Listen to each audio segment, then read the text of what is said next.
بسم اللہ الرحمن الرحیم۔ بوڑھے مردوں اور بوڑھی عورتوں پر اللہ تعالیٰ کی رحمتیں۔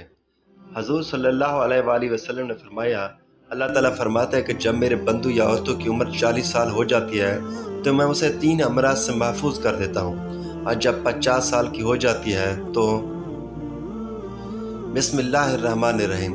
حضرت ابو ہریرہ رضی اللہ تعالیٰ عنہ سے روایت ہے کہ حضرت صلی اللہ علیہ وآلہ وسلم نے فرمایا، 7 آدمیوں کو اللہ تعالیٰ اپنے سائے میں رکھے گا جس دن اس کے سائے کے سوا اور کہیں سایہ نہ ملے گا۔ ایک تو انصاف کرنے والا حاکم، دوسرے وہ جوان جو جوانی کی عمر سے خدا کی عبادت میں رہا، تیسرے وہ جس کا دل مسجد میں لگا رہے، چوتھے وہ آدمی جنہوں نے اللہ کے لیے دوستی رکھی، زندگی بھر دوست رہے اور دوستی ہی پر مرے، پانچویں وہ مرد جس کو ایک مرتبے والی خوبصورت عورت نے برائی کے لیے بلایا، اس نے کہا میں اللہ سے ڈرتا ہوں، چھٹے وہ مرد جس نے اللہ کی راہ میں ایسا چھپا کر صدقہ دیا کہ دائیں ہاتھ سے جو دیا بائیں ہاتھ تک اس کی خبر نہ ہوئی، ساتویں وہ شخص جس نے اکیلے میں اللہ کو یاد کیا اور اس کی آنکھوں میں آنسو آ گئے، یعنی رو دیا۔ حضرت عبداللہ بن عمر بن عاص رضی اللہ تعالیٰ عنہ بیان کرتے ہیں کہ رسول اللہ صلی اللہ علیہ وآلہ وسلم نے فرمایا، سفید بال نہ اکھڑا کرو، کوئی مسلمان ایسا نہیں کہ حالت اسلام میں اس کا ایک بال سفید ہوا مگر یہ کہ قیامت کے دن وہ سفید بال اس کے لیے نور ہوگا۔ راوی مزید بیان کرتے ہیں کہ اللہ اس شخص کے لیے اس سفید بال کے بدلے میں ایک نیکی لکھ دیتا ہے اور اس بال کے عوض میں ایک خطا معاف کر دیتے ہیں۔ حضرت ابو موسیٰ اشعری رضی اللہ تعالیٰ عنہ بیان کرتے ہیں کہ رسول اللہ صلی اللہ علیہ وآلہ وسلم نے فرمایا، حضرت عمر بن ابصر رضی اللہ تعالیٰ عنہ سے روایت ہے کہ رسول اللہ صلی اللہ علیہ وآلہ وسلم نے فرمایا، جو اللہ کی راہ میں جہاد کرتا بوڑھا ہو گیا، روز قیامت اس کے لیے نور ہوگا۔ حضرت انس بن مالک رضی اللہ تعالیٰ عنہ سے روایت ہے کہ وہ فرماتے تھے کہ ایک بوڑھا آیا، وہ حضرت صلی اللہ علیہ وآلہ وسلم سے ملنے کا ارادہ رکھتا تھا، لوگوں نے اسے راستہ دینے میں دیر لگا دی تو آپ علیہ السلام نے فرمایا، وہ ہم میں سے نہیں جو ہمارے چھوٹوں پر رحم نہ کرے اور ہمارے بڑوں کی عزت نہ کرے۔ حضرت انس رضی اللہ تعالیٰ عنہ سے روایت ہے کہ رسول اللہ صلی اللہ علیہ وآلہ وسلم نے فرمایا، کسی جوان نے کسی بوڑھے کی تعظیم اس کے بڑھاپے کے سبب نہیں کی مگر یہ کہ اللہ تعالیٰ اس کے لیے ایک ایسا شخص مقرر کرے گا جو بڑھاپے کے وقت اس کی تعظیم کرے گا۔ حضرت کعب بن مرہ رضی اللہ تعالیٰ عنہ سے روایت ہے کہ رسول کریم صلی اللہ علیہ وآلہ وسلم نے فرمایا، جو آدمی اسلام میں بڑھاپے کو پہنچا تو قیامت کے دن بڑھاپا اس کے لیے نور کا باعث ہوگا۔ حضرت ابو بکر رضی اللہ تعالیٰ عنہ سے روایت ہے کہ ایک آدمی نے پوچھا، اے اللہ کے رسول، کون آدمی بہتر ہے؟ آپ علیہ السلام نے فرمایا، وہ آدمی جس کی عمر طویل ہے اور اس کے اعمال اچھے ہیں۔ اس نے پوچھا، کون آدمی بدتر ہے؟ آپ علیہ السلام نے فرمایا، جس کی عمر طویل ہے لیکن اس کے اعمال برے ہیں۔ حضرت عبداللہ بن عباس رضی اللہ تعالیٰ عنہ سے روایت ہے کہ حضرت ابو بکر صدیق رضی اللہ تعالیٰ عنہ نے پوچھا، اے اللہ کے رسول صلی اللہ علیہ وآلہ وسلم، آپ علیہ السلام تو بوڑھے ہو چکے ہیں۔ آپ صلی اللہ علیہ وسلم نے فرمایا، مجھے سورۃ ہود، واقعہ المرسلات اور النباء اور تکویر نے بوڑھا کر دیا ہے۔ حضرت ابن عباس رضی اللہ تعالیٰ عنہ فرماتے ہیں کہ رسول علیہ السلام نے ارشاد فرمایا، وہ شخص ہماری اتباع کرنے والوں میں سے نہیں ہے جو چھوٹوں پر رحم نہ کرے اور ہمارے بڑوں کا احترام نہ کرے، نیکی کا حکم نہ کرے اور برائی سے منع نہ کرے۔ حضرت ابو ہریرہ رضی اللہ تعالیٰ عنہ سے روایت ہے کہ رسول علیہ السلام نے ارشاد فرمایا، سفید بال نہ اکھڑو چونکہ وہ قیامت کے دن نور ہوگا، اور جس شخص کے بعد اسلام میں بال سفید ہوں گے اس کے لیے اس کے عوض ایک نیکی لکھ دی جائے گی، ایک گناہ مٹایا جائے گا اور ایک درجہ بلند ہوگا۔ حضرت یحییٰ بن سعید سے روایت ہے کہ انہوں نے حضرت سعید بن مسیب کو یہ فرماتے ہوئے سنا کہ حضرت ابراہیم علیہ السلام جو اللہ تعالیٰ کے رسول تھے، سب سے پہلے انسان ہے جنہوں نے اپنی مونچھیں کتری، اور وہ سب سے پہلے انسان ہے جنہوں نے بڑھاپا یعنی سفید بال دیکھا۔ چنانچہ انہوں نے جب سب سے پہلے اپنے بالوں میں سفیدی دیکھا تو عرض کیا، اے میرے پروردگار، یہ کیا ہے؟ پروردگار عالم کا جواب آیا کہ اے ابراہیم علیہ السلام، یہ وقار ہے، یعنی کہ اس بڑھاپے کی علامت ہے جو علم و دانش میں اضافے کا باعث اور عزت و وقار کا ذریعہ ہے، اور اس کی وجہ سے لوگ اولاد کی مشغولت اور گناہوں کے ارتکاب سے باز رکھتا ہے۔ حضرت ابراہیم علیہ السلام نے عرض کیا کہ اے پروردگار، یہ تو تیری بڑی نعمت ہے، لہذا میرے وقار میں اضافہ فرما۔ رسول اللہ صلی اللہ علیہ وسلم نے ارشاد فرمایا کہ جو شخص اسلام کی حالت یعنی حالت ایمان میں بڑھاپے کو پہنچا تو یہ بڑھاپا اس کے لیے قیامت کے دن نور ہوگا۔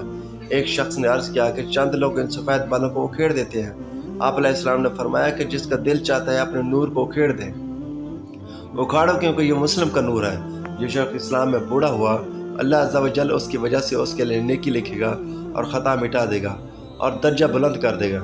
حضرت ابو بکر رضی اللہ تعالیٰ عنہ سے روایت ہے کہ ایک آدمی نے پوچھا کہ اے اللہ کے رسول صلی اللہ علیہ وآلہ وسلم کہ کون آدمی بہتر ہے؟ آپ علیہ السلام نے ارشاد فرمایا وہ آدمی جس کی عمر طویل ہے اور اس کے اعمال اچھے ہیں۔ اس نے پوچھا کہ کون آدمی برا ہے؟ آپ علیہ السلام نے ارشاد فرمایا کہ جس کی عمر طویل ہے لیکن اس کے اعمال برے ہیں۔ حضرت عثمان غنی رضی اللہ تعالیٰ عنہ سے روایت ہے کہ رسول اللہ صلی اللہ علیہ وآلہ وسلم نے فرمایا اللہ تبارک و تعالیٰ فرماتا ہے کہ جب میرے بندے کی عمر 40 سال کی ہو جاتی ہے تو میں اس کو 3 قسم کے امراض سے محفوظ کر دیتا ہوں، جنون یعنی دیوانگی سے، جزا یعنی کوڑ جس میں ہاتھ گر جاتے ہیں، اور برس سے مراد جلد کے سفید داغ ہیں۔ مطلب یہ کہ 40 سال کے بعد ان امراض کا وقوع بہت کم ہوتا ہے، اور جب میرے بندے کی عمر 50 برس کی ہو جاتی ہے تو اس سے حساب یسیر یعنی آسان حساب کروں گا۔ مطلب یہ کہ 50 سال والے قیامت میں آسان اور سال سوال ہوگا۔ جب کوئی بندہ 60 سال کی عمر کو پہنچ جاتا ہے تو میں توبہ اور رجوع اللہ کو اس کا محبوب بنا لیتا ہوں۔ مطلب یہ کہ 60 سال کی عمر کے بعد توبہ سے محبت ہو جاتی ہے اور اللہ تبارک و تعالیٰ کی طرف سے رجوع ہونے کی توفیق ہوتی ہے۔ جب کسی کی عمر 70 سال کی ہو جاتی ہے تو فرشتے اس سے محبت کرتے ہیں، اور جب کوئی 80 برس کا ہو جاتا ہے تو اس کی نیکیاں لکھی جاتی ہیں اور گناہ نظر انداز کیے جاتے ہیں، اور جب کوئی 90 سال کا ہو جاتا ہے تو فرشتے کہتے ہیں اللہ کا قیدی ہے، اللہ کی زمین میں اس کے پہلے اور پچھلے گناہ بخش دیے جاتے ہیں، کیونکہ مطلب یہ ہے کہ اللہ تبارک و تعالیٰ نے اس کی روح کو جسم کے قید خانے میں قید کر رکھا ہے۔ مدت پوری ہو چکی ہے، حکم کا انتظار ہے، اور جب کوئی بندہ ارذل عمر کو پہنچ جاتا ہے تو اللہ تبارک و تعالیٰ اس کے نامہ اعمال میں اس کی تندرستی اور صحت کے زمانے کے اعمال خیر لکھتا رہتا ہے اگر نظر انداز کیے جاتے ہیں۔ اور جب کوئی 90 سال کا ہو جاتا ہے تو فرشتے کہتے ہیں کہ اللہ کا قیدی ہے، اللہ کی زمین میں اس کے پہلے اور پچھلے گناہ بخش دیے جاتے ہیں، کیونکہ مطلب یہ ہے کہ اللہ تبارک و تعالیٰ نے اس کی روح کے جسم کے قید خانے میں قید کر رکھا ہے۔ مدت پوری ہو چکی ہے اور حکم کا انتظار ہے، اور جب کوئی بندہ ارذل عمر کو پہنچ جاتا ہے تو اللہ تبارک و تعالیٰ اس کے نام اعمال میں اس کی تندرستی اور صحت کے زمانے کے اعمال خیر لکھتا رہتا ہے۔ اگر اس بندے سے کوئی برائی ہو جاتی ہے تو برائی اس کے نام اعمال میں نہیں لکھی جاتی۔ ارذل عمر سے مراد وہ عمر ہے جس میں انسان کی ہوش و حواس بجا نہیں رہتے اور بہکی باتیں کرنے لگتا ہے۔ حضرت جابر رضی اللہ تعالیٰ عنہ فرماتے ہیں نبی کریم صلی اللہ علیہ وآلہ وسلم نے ارشاد فرمایا کہ میرے دوست حضرت جبرائیل علیہ السلام ابھی میرے پاس سے گئے ہیں، وہ کہتے ہیں کہ قسم ہے اس ذات کی جس نے آپ کو حق کے ساتھ بھیجا۔ اللہ تبارک و تعالیٰ کے بندوں میں سے ایک بندے نے 500 سال تک ایک پہاڑ کی چوٹی پر عبادت کی۔ یہ پہاڑ سمندر کے بیچ میں ہے، یہ پہاڑ 30 مربع میل ہے، اس کے چاروں طرف سینکڑوں میل کا سمندر ہے۔ اللہ تبارک و تعالیٰ نے اس عبادت گزار کے لیے اس پہاڑ میں نیچے پانی کا چشمہ جاری کر دیا جس کی دھار انگلی کے برابر موٹی ہے، اور ایک طرف انار کو اس پہاڑ کی جڑوں میں لگا دیا گیا جس میں ہر روز ایک انار تیار ہوتا تھا۔ وہ اب اس پہاڑ سے اتر کر وضو کرتا اور اس انار کو کھا کر پھر خدا تعالیٰ کی عبادت میں مشغول ہو جاتا۔ جب اس عابد کی وفات کا وقت قریب آیا تو اس نے عرض کیا کہ اے باری تعالیٰ میری روح سجدے کی حالت میں قبض ہو اور میرے جسم کو محفوظ رکھا جائے اور مجھے قیامت میں سجدے کی حالت میں اٹھایا جائے۔ اللہ تبارک و تعالیٰ نے اس کے ساتھ ایسا ہی کیا، چنانچہ ہم آسمان سے اترتے چڑھتے اس کو اس حالت میں دیکھتے۔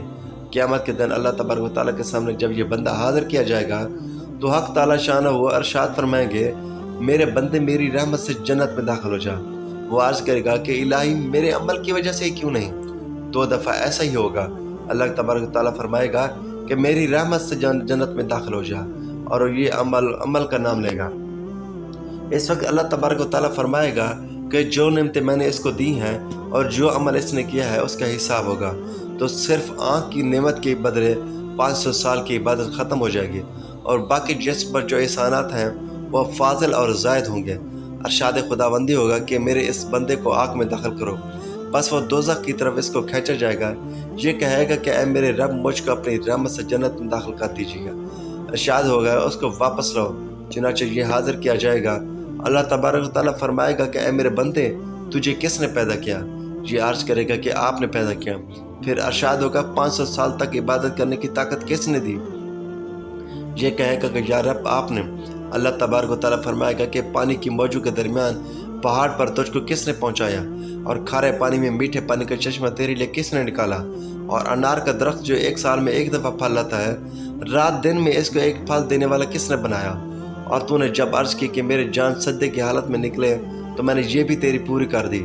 وہ عرض کرے گا کہ اے رب کریم، تو نے ہی سب کچھ کیا، ارشاد خداوندی ہوگا یہ میری رحمت ہے اور میں اپنی رحمت سے تمہیں جنت میں داخل کرتا ہوں۔ حضرت جبرائیل علیہ السلام نے مجھ سے کہا کہ اے محمد صلی اللہ علیہ وآلہ وسلم، تمام اشیاء اللہ تبارک و تعالیٰ کی رحمت ہے۔ اللہ تبارک و تعالیٰ سے دعا ہے کہ اللہ تبارک و تعالیٰ ہمیں بھی اپنی رحمت سے جنت میں داخل فرمائے اور ہمیں نیک اعمال کرنے کی توفیق عطا فرمائے۔ آمین۔